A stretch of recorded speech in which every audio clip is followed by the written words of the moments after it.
ये आकाशवाणी गोरखपुर है। अब आप विकास राय से क्षेत्रीय समाचार सुनिए।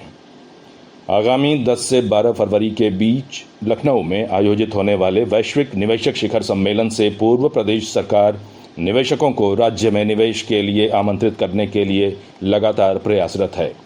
मुख्यमंत्री योगी आदित्यनाथ ने आज मुंबई में विभिन्न कंपनियों के शीर्ष अधिकारियों के साथ भेंट कर उन्हें उत्तर प्रदेश में निवेश के लिए आमंत्रित किया। मुख्यमंत्री ने मुंबई से ही 9 शहरों में होने वाले रोड शो की भी शुरुआत की।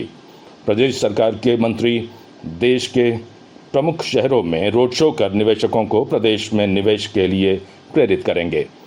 श्री योगी ने इस अवसर पर मुंबई में अपने संबोधन में कहा कि उत्तर प्रदेश ने पिछले 5.5 वर्ष में सुरक्षा व्यवस्था को सुदृढ़ कर कारोबार के लिए जरूरी वातावरण तैयार किया है।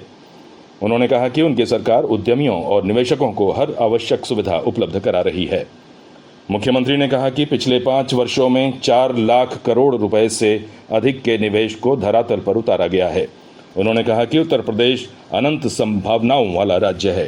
स्वाभाविक रूप से देश की आर्थिक राजधानी कही जाती है और इसलिए मैंने स्वयं इस बात को महसूस किया है कि मुझे घर के अंदर तो आमंत्रण देने के लिए स्वयं ही जाना चाहिए और इसीलिए मैं आज स्वयं मुंबई में आया हूं आप सबको आमंत्रित करने के लिए कि उत्तर प्रदेश की इस अपॉर्चुनिटी का लाभ ली। ढेर सारी संभावनाएं हैं। आपको भी, आपकी निवेश को भी सुरक्षा की गारंटी राज्य सरकार देगी। मानवीय हस्तक्षेप 0 है। आपने एमओयू किया, वहीं से मुख्यमंत्री कार्यालय इन सब की मॉनिटरिंग करना प्रारंभ कर देगा। उसमें फिर आपको कहीं जाने की आवश्यकता नहीं। कोई भी आपके किसी कार्य में हस्तक्षेप नहीं करेगा। आप फिर देखेंगे निवेश मित्र, निवेश सारथी के साथ साथ इंसेंटिव देने की कार्रवाई भी ये सभी डीबीटी के माध्यम से सीधे आपके पास जाएगा। आपको किसी कार्यालय के पास जाने की आवश्यकता ही नहीं पड़ेगी। हम लोगों ने टेक्नोलॉजी का उपयोग करते हुए ह्यूमन इंटरफेरेंस को 0 करने का प्रयास किया है और उसी दिशा में मैं आप सबका सहयोग चाहता हूं कि उत्तर प्रदेश की इन अनंत संभावनाओं को, हर एक सेक्टर में जो संभावनाएं हैं, इन संभावनाओं को आगे बढ़ाने में आप सब भी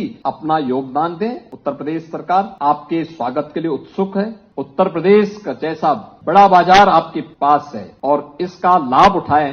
केंद्र सरकार ने लोक प्रसारण सेवाओं को बेहतर बनाने के लिए प्रसारण अवसंरचना और नेटवर्क विकास योजना को स्वीकृति दी है।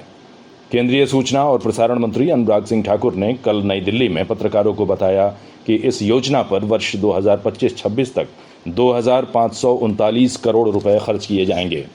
दूरदर्शन ऑल इंडिया रेडियो के स्टूडियोज बनाने का काम किया जाएगा। ब्रॉडकास्टिंग इक्विपमेंट को मॉडर्नाइजेशन और डिजिटाइजेशन करने की दिशा में काम किया जाएगा और स्टैंडर्ड डेफिनेशन जो ब्रॉडकास्टिंग में हम अभी कर रहे थे उसको हाई डेफिनेशन की ओर ले जाने का काम किया जाएगा। नए एफएम ट्रांसमीटर्स लगाए जाएंगे। जो 66% आज के समय एफएम के माध्यम से कवरेज है वो बढ़कर 80% से ज्यादा हो जाएगी देश भर में। ये भी इसमें से काम मिलेगा। एलडब्ल्यू एरियाज हैं, एस्पिरेशनल डिस्ट्रिक्ट हैं, बॉर्डर एरियाज हैं। सबसे बड़ा काम इन क्षेत्रों में एफएम के ट्रांसमिशन को अपग्रेडेशन या नए लगाने का काम किया जाएगा। प्रधानमंत्री नरेंद्र मोदी ने कहा है कि प्रसारण अवसंरचना और नेटवर्क विकास योजना से भारत में विशेष रूप से दूरस्थ क्षेत्रों में प्रसारण के बुनियादी ढांचे में वृद्धि होगी। श्री मोदी ने कहा कि इससे स्वास्थ्य, शिक्षा और मनोरंजन जैसे विभिन्न क्षेत्रों में सहायता मिलेगी। पहाड़ी इलाकों से आ रही बर्फीली हवाओं और घने कोहरे के कारण प्रदेश में कड़ाके की ठंड पड़ रही है। कोहरे के कारण दृश्यता कम होने से हवाई और रेल सेवाएं प्रभावित हुई हैं। मौसम विभाग ने प्रदेश में गोरखपुर, देवरिया, संत कबीर नगर, कुशीनगर, गोंडा, बलरामपुर, लखनऊ, कानपुर, अयोध्या, हरदोई, रायबरेली, बहराइच, सीतापुर, उन्नाव सहित विभिन्न जनपदों में 8 जनवरी तक घना कोहरा और शीतलहर का अलर्ट जारी किया है। शीतलहर को देखते हुए अधिकांश जनपदों में सभी बोर्ड के स्कूलों को 7 जनवरी तक बंद रखने के निर्देश जारी किए जा चुके हैं। माध्यमिक शिक्षा विभाग ने प्रदेश में कक्षा 9 से कक्षा 12 तक के सभी बोर्ड के विद्यालयों में आगामी 14 जनवरी तक कक्षाओं का समय सुबह 10 बजे से 2 बजे तक करने का आदेश जारी किया है। वाराणसी के श्री काशी विश्वनाथ मंदिर में बाबा विश्वनाथ के दर्शन के लाइव प्रसारण की सुविधा फिर से शुरू कर दी गई है।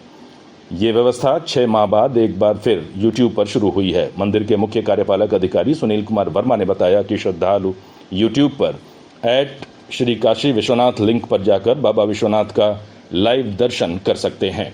समाचार समाप्त हुए। नमस्कार।